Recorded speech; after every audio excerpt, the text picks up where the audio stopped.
Welcome to Epithelium, the Basics. I'm Dr. Catherine Moore, the Histology Wizard. Despite its complexity, the organs of the human body are composed of only 4 basic tissue types: epithelium, connective tissue, muscle, and nervous tissue. Today's tutorial is designed to cover the basics of epithelium. Later we'll cover the other 3 tissues.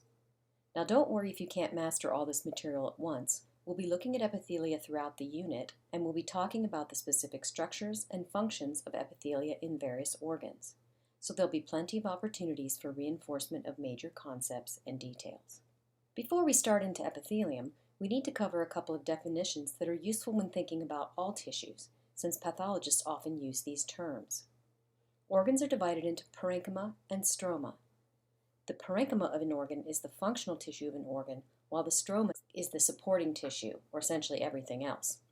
So if we take a look at the kidney, the parenchyma is the epithelial tissues that make up the renal tubules and corpuscles, while the stroma is made up of the connective tissue capsule and the supporting tissues.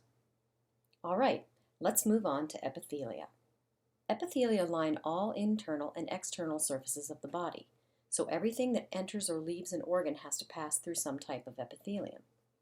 All epithelia, like skin and intestinal examples shown here, are mostly parenchyma, and since they're mostly at free surfaces, they have to be specialized to hold on and to stay intact.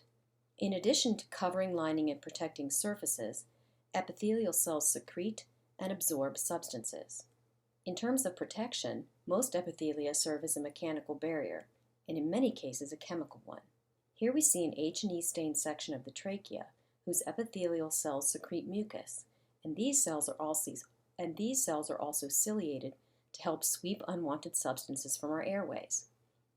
On the right we see some intestinal epithelial cells, the ones that have red-looking crystals, and these secrete defensins, which provides a chemical barrier to bacteria. Here's a few more general characteristics of epithelia, and you should know these, but note that we'll cover glands more completely in the unit. One important characteristic of epithelial cells is its ability to divide via mitosis, although only the basal layer of cells can do so. It also lacks blood vessels. And, as mentioned earlier, it has specialized cell contexts, but we'll cover those later.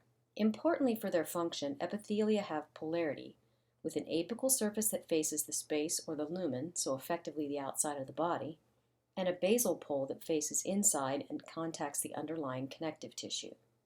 These regions are different in structure and function, and there are important junctions that help maintain this polarity.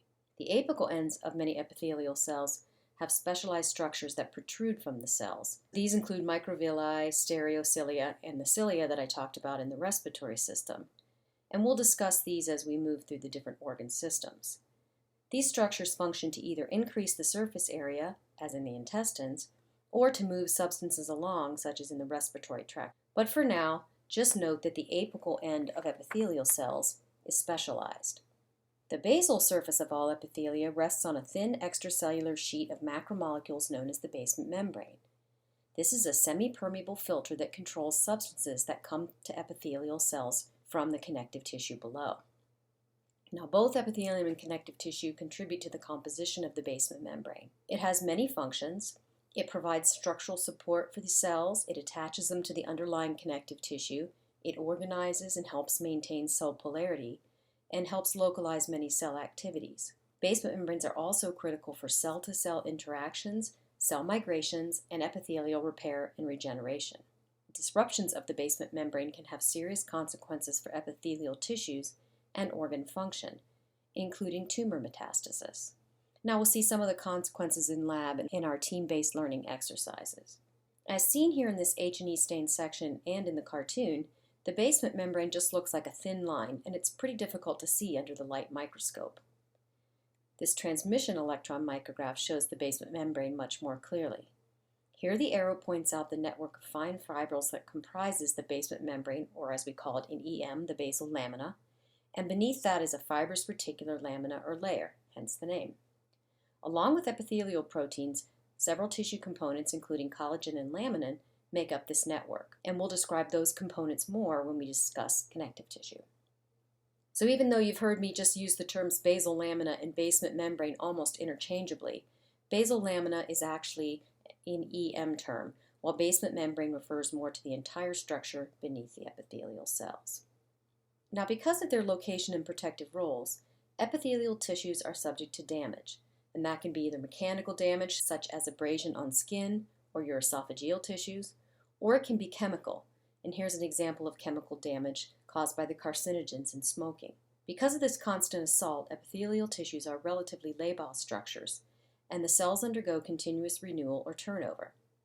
This ability to renew is a hallmark of epithelia. It occurs by mitotic activity and involves activation of stem cell populations.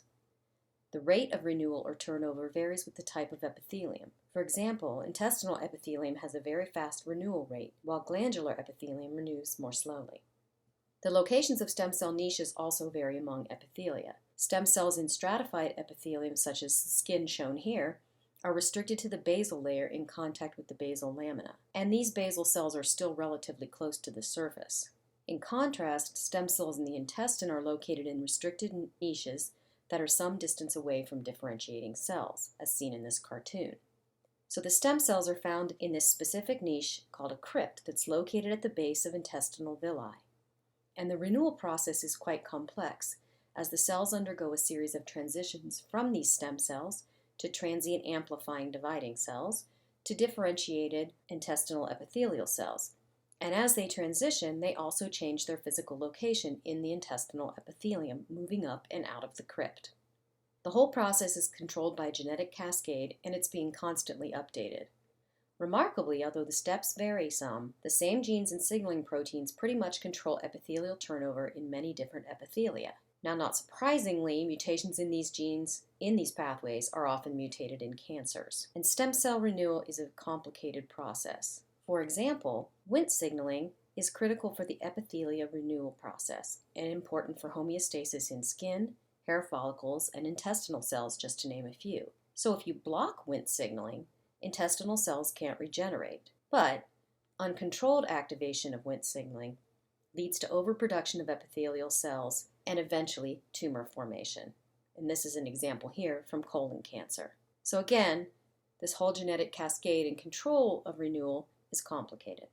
You don't have to memorize these genes or any of these pathways today, but you will learn more about the major players in medical school, as they're often targets for chemotherapy or other interventions for disease. Now, when cells are faced with physiological or pathological stresses, they respond by adapting in several ways, one of which is metaplasia. Metaplasia is a benign change that occurs as a response to either physiological changes or chronic physical or chemical irritation. In simple terms, metaplasia is an adaptation that replaces one type of adult epithelium with another, usually with an epithelium that's more likely to be able to withstand the stress. So examples of physiological changes are cervical metaplasia that's caused by the normal low pH of the vagina. More pathological stimuli might be that cigarette example that I already talked about that causes mucus-secreting ciliated respiratory epithelial cells to actually be replaced by stratified squamous epithelium, which might be more resistant to this constant damage. Or stomach acid that causes the replacement of the normal esophageal epithelium, seen here on the right, with gastric epithelium, epithelium that looks more like the stomach. And this is called Barrett esophagus. Now, normal physiological metaplasia, such as that of the cervix, is desirable. But the real medical significance of metaplasia is that in some sites where the pathological irritation is constantly present, cells can progress from metaplasia, they develop dysplasia, and then malignant neoplasia, or cancer. And again, this example of Barrett esophagus is a good example because this particular metaplasia often progresses to adenocarcinoma. Now that you have some idea of the basic functions and characteristics of all epithelia, I'd like to take some time to introduce the different types of epithelia. There are 9 name types, which are classified based on a combination of cell shape, cell layering, a surface feature, and in one case it's a kind of arbitrary decision. First, we classify epithelia by cell shape. Cells can be classified as low, or sometimes called thinner squamous, cuboidal, or columnar. Next, we have cell layering. Epithelia are considered to either be simple or stratified. Simple epithelia exist as a monolayer of cells, and every cell contacts the basal lamina. In stratified epithelia, some of the cells, for example this layer I've marked with the green arrow, are not in contact with the basal lamina. So these cells have to be held in the epithelium by contacts with other epithelial cells. It's also the shape of the cells at the free surface that determines the name of epithelia. So we would classify the epithelium on the left as simple columnar epithelium. But the third classification, presence or absence of a specific surface feature, applies to this epithelium on the right. It should be called a stratified low epithelium if we base the name upon the shape of the cells at the free surface. However, pathologists insist on calling these epithelia stratified squamous epithelia, so you'll have to learn to do that as well. The top surface of some stratified squamous epithelia can have a layer of keratin fibers above the cells, so there's our third way to classify. Finally, portions of the urinary system are lined with a specialized epithelium called urothelium, and this is the one I called a somewhat arbitrary decision. Let's look a little more closely at the different types of epithelia. We'll start with the simple epithelia. Pictured first is the thyroid follicle, which has a simple or low epithelium. Again, we don't call this squamous. The cells are flattened, and they're one layer, and the nuclei often appear flattened and almost squished along the sides. Again, you might hear these called simple squamous, but pathologists like to reserve the term squamous for stratified epithelium, which have scale-like squamous cells at their surfaces, and so I defer here to their wishes. This epithelium is found in locations where materials need to pass easily through cells, such as the alveoli or blood vessels. Next up, we have simple cuboidal epithelium, which is square, roughly, with a centered nucleus. And this epithelium lines glands and tubules, such as in this image of the kidney. Now, although these cells absorb and secrete many things, one of their main functions is to transport. In order to do this without leakage, these cells adhere very closely to one another.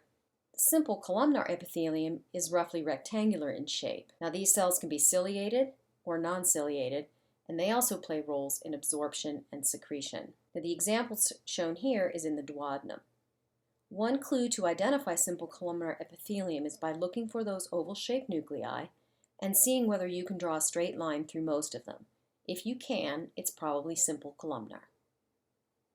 Moving on to stratified epithelium, first up is stratified squamous epithelium, which serves as that mechanical barrier in the skin or in the oral cavity. This here is an example from the vagina. As noted before, the top layer of these cells have a scale-like or squamous shape. Stratified cuboidal epithelia is found in many glands, and stratified columnar cells serve to secrete, protect, and transport substances. Both these epithelia consist of multiple layers of their respective cell type. However, the distinction between simple and stratified isn't always straightforward. For example, the epithelia that line large airways, such as the trachea, look stratified because all the nuclei don't line up, so they're found at different layers in the columnar cells. But despite first appearances, these are really simple epithelia, since all the cells touch the basal lamina, and so we give it its own name, pseudostratified columnar epithelium.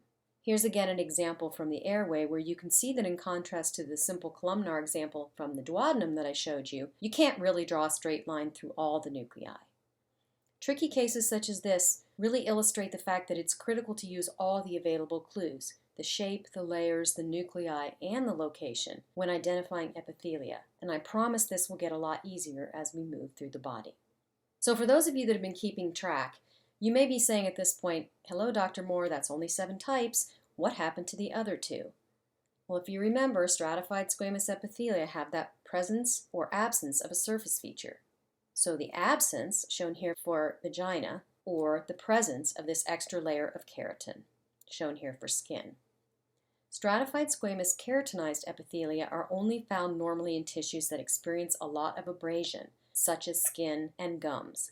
So if you see keratin in an unusual location, this can actually be a sign of pathology. Finally, our last named type of epithelium is urothelium, and this is only found lining the calyces in the kidneys, the ureters, the bladder, and part of the urethra. Cells at the free surface of urothelium have different shapes that allow them to expand so that they can keep urine in. And even though this particular epithelium appears stratified, most of the cells actually make contact with the basal lamina. But because of all these sort of differences, it doesn't really fit into a category, and so now it gets its own name.